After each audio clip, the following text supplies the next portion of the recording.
The Anzacs first saw action at Gallipoli on the 25th of April 1915. The small cove where the Australian and New Zealand troops landed was quickly dubbed Anzac Cove. The term spread around the world, becoming shorthand for Australian and New Zealand people. The Gallipoli campaign lasted 234 days, taking more than 130,000 lives. Among the casualties, 2,779 New Zealand soldiers, about a sixth of New Zealand's losses in the war. It was just after 10 a.m. when I stepped ashore.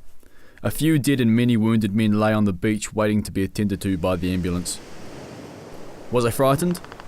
In one way I was, but it was more dazed. I watched the shells exploding about me. The dazed feeling gradually wore away. We were under a perfect hail of shrapnel and bullets.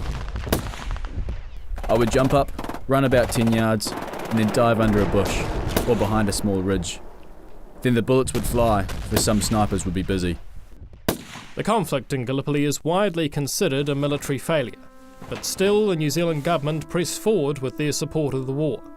It was the ill-planned attack, ordered and led by the British, that was seen as a disregard for the lives of these soldiers, and would aid in the establishment of an independent identity from the British Empire for both New Zealand and Australia.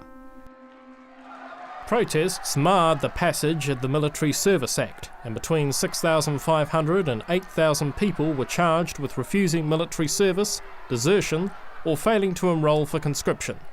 286 people were imprisoned as conscientious objectors. The joint corps of Australian and New Zealanders fought around the globe, taking higher rates of casualties than almost any other country.